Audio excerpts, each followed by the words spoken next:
Hey everybody, it's the Why We Love Horror Watch-Along show. We go over our watch-along stuff that we do in Letterboxd challenges each week. I'm JWMaher. That's Aaron Brooks. Aaron, how you feeling this week? Feeling pretty good. We're still in the darkness, part 4. Yeah. But you don't have to have a movie from In Search of Darkness Part 4. Yeah.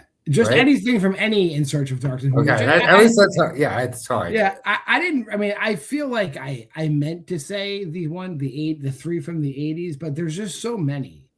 They're working on one from the 70s right now as well. Yeah, we'll target it more next time. But there's so many good movies in all of these documentaries, and it's very you'll find something to watch. So let's and by the way, this is for our Why We Love Horror's 3rd annual Letterboxd challenge, where the QR code is right there. This is week 4 of 5 out of In Search of Darkness movies.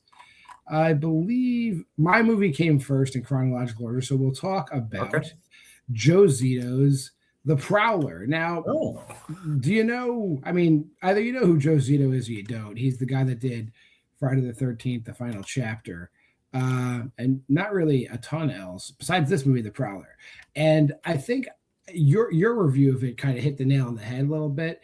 It's not reinventing the wheel. It's not doing anything special. It really borrows from a couple of other similar slasher movies, and the acting and the characters we follow are kind of flat and uninteresting for the most part.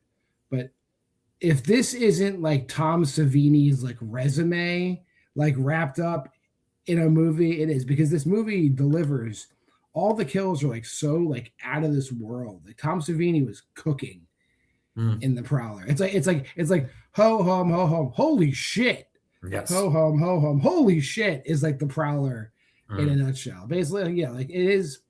It's kind of the plot from My Bloody Valentine. The same. It's there's a dance, and there's a guy who is a jilted. I guess there were Dear John letters in the war. So the guy in the cold open, we're in the past, and he's a jilted lover. He comes back, kills the woman who writes the Dear John letter, and the dude she's with. That puts a dark cloud over this coming home kind of dance they have. 35 years later, they do the dance again. This guy puts the uniform on again. He starts going nuts again. That's it. Straightforward. Yeah, pretty much the same thing. And I agree with your sentiment that the movie's but it's still just the Savini stuff is top notch. I'm at a 3.5 just for because the Savini stuff pulls it out of mediocrity. Yeah, I remember not being thrilled with this movie. I give it a 2.5. It's just one of those movies where it's only the Savini of it all saves it from being even worse. I feel like it was the characters are not even fun bad, they're bad. And it's even everything, just the title of it and how it looked, the poster, everything else is so much cooler about this movie. And even the setup, it's you're using My Bloody Valentine, just don't screw it up. It's just they just don't quite nail it. And so the only thing that Thomas Savini nails it. But yeah. And I will say one thing, if you're into classic slasher whodunits, you're not going to be wowed. You're going to know who it is. Yes. Right away. And then you're just in for the ride. Yeah. Yeah. But yeah, pretty much all I have to say about that movie. What'd you watch? I nearly completed my full watch through at this point. I still have a few more, but Murder Rock Dancer's Death or Dancing Death. Murder Rock Dancing Death from 1984. The poster better than the movie, but the movie's damn good. Just not as good as that poster. That poster's 5 stars, so it's not a 5-star movie. It's pretty good. I kind of just had been putting this one off because I expected it to be not as good Fulci, and I feel like it's pretty damn good Fulci. I feel like it's his most modern movie. Even movies he made after this movie, I feel don't feel as modern as this movie. And also, it feels it was made to when Flashdance was huge. A bunch of the dance sequences are shot like Flashdance. Some of the dance sequences get really weird, and there's nightmare visions where you're not sure what's real, what's not. It all takes place within the dance academy with a bunch of dancers getting killed as they're getting ready to graduate from dancing school. So you check all the boxes of a dancing movie where it's what are we going to become when we're done with dancing school, and like the competition aspect, and like everybody being obsessed with like their own success, and cutting everybody else off, so everybody's kind of a suspect, and like the killer's like killing like with like hairpins into the heart, and it shows like the up close of the heart, like deep red almost, or so Fulci's stealing for Argento's stealing for Fulci. It was the beauty of the Italian horror. And there wasn't a lot of rock music in this movie. I'll be honest, like less rock music than any Argento movie. So it was weird. This is called Murder Rock. Could have definitely been called Murder Disco. Doesn't sound but it was like a lot of disco music, but it was fun. Like it really was. And there's so many red herrings because like everybody you could suspect to do it. Like it really is like Randy. Everybody's a suspect. 4 stars. All right. That's good. Yeah. Sounds like I'll get around to that one then. Aside from the Why We Love Horror Letterboxd challenge, we're also doing self-imposed challenges where Aaron gave me 100 movies. You can check those out there. And I gave Aaron 100 movies. You can check those out there. And we're both deeply ensconced in the 80s now, but your movies are a little earlier. So what's the first one you watched this week? So yeah, it's, the list has been like kind of, I feel like gearing up for me. I've watched some like classic 80s, and I continue with one that's been like on my list, but just for some reason I never watched it. Toby Hooper's The Funhouse. It's just like it's a pretty quintessential slasher movie. Like it's slow, there's a strange build, but like for some reason something's missing here, and like I feel a little almost justified in not getting to it sooner. It was fine, but it's 3 stars. Like it whelmed me, honestly, and a lot of it doesn't make sense. But like I would agree with most of those criticisms. I'm at 3.5 on it. My biggest criticism is like, it's a traveling carnival, right? It's a traveling carnival. It's not like it's not like an amusement park. Correct. But this fun house is like a building that would take like a year to construct. Mm-hmm. It's got a full on like cinder box cement basement with like really complicated machinery. And I'm like, this building doesn't travel. There's no way. No, and it comes to play. It comes into play, but like I gotta say, like the villain Gunther, great, like an iconic look, and the ending is pretty good. So, yeah. All right, and then we're staying with me. I got 1983's The Hunger, Tony Scott's directorial debut, and what a movie! David Bowie. Like I'm a huge David Bowie fan, so I'm not sure how I didn't get this movie sooner in life. Just like about basically a 5,000-year-old vampire falling in love, like, and it's just like very like methodically based for being like a Tony Scott movie. It was definitely not a sign of things to come with him, and like just like I don't know. It was also just like more overall like a study on aging and like death, and just like it's just like a very thoughtful movie, and yeah, it's made me really miss David Bowie because like David Bowie's one of my favorite like performers musically or in acting. So this was like a very good watch. 4 stars for this one. I'm also at 4 stars for The Hunger. I think all 3 leads kill it. I like Susan Sarandon in this movie too, and Catherine Deneuve. They all do. Good, yeah. Yeah, they all do. Like they all knew their assignments and hit it. If you like vampire movies and you haven't seen The Hunger, you owe it to yourself to get out there and check it out. I think you got one more. I'm happy. One more, also from 1983, The Boxer's Omen. Holy shit, this movie is crazy. A brother gets revenge for his brother who gets crippled in the ring against a Thai boxer, and all hell fucking breaks loose, man. This is like absolutely some of the most impressive physical or practical effects, I should say. And it's just like insane, like nothing I've ever seen before. It was like it feels like, there's like just a few movies where I've been watching and just been like, I've never seen that before, I've never seen that before, I've never seen that before. And like The Holy Mountain is one with if you've not seen that one, that's like an all-timer, and like one where it just like constantly blows me away. House is one, and The Boxer's Omen.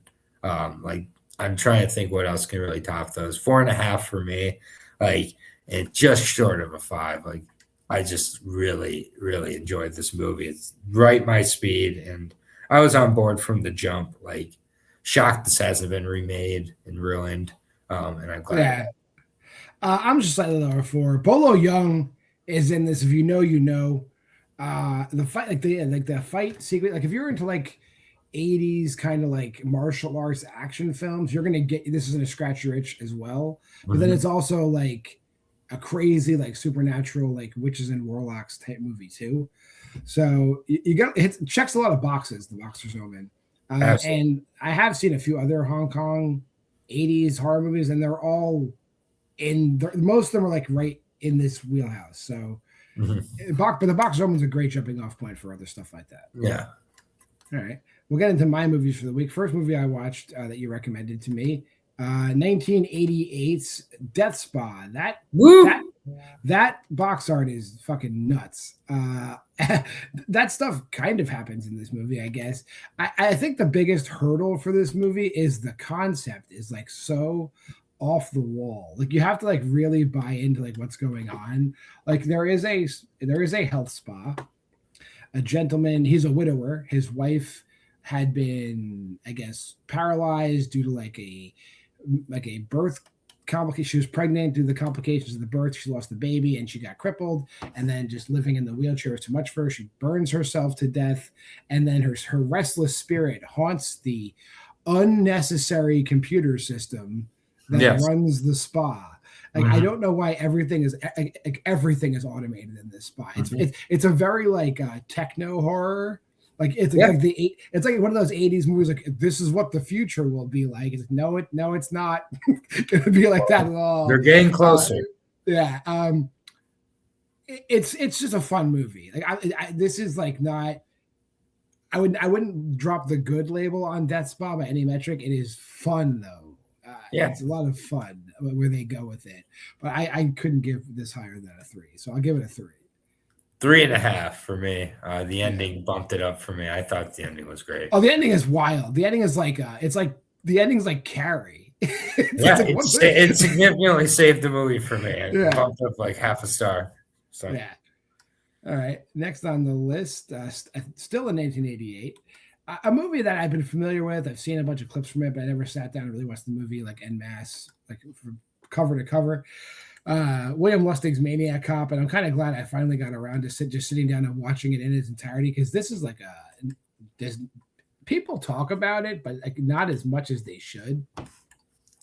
Like Bruce Campbell, Tom Atkins is in this. Like a bunch of people just show like the weirdest, the only real like what the fuck criticism is like clearly the scenes where like the mayor and like his assistant Leo Rossi, like they shot it on like some weird camera because like like the whole movie is like shot a certain way. It has like that 80s slasher feel, but then these other shots are like this. They use a totally different camera. Like you can tell it's like stop, like just cut the mayor out of the movie. I don't really give a shit about it.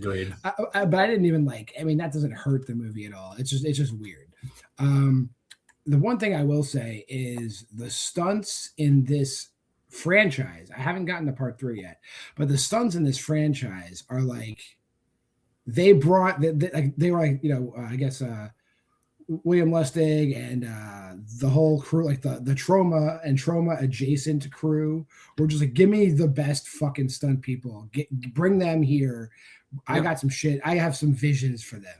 There's a scene at the end of the movie where Bruce Campbell's stunt double does this stunt with like a car crash that like I am surprised anyone survived the fucking stunt. I was like, holy like this guy ragdolls off a fucking pier. And I'm like, but then you see him swim away and I'm like, holy, how the fuck did he survive that? Like, and just based on like my shock, this is a 4-star movie. Yeah.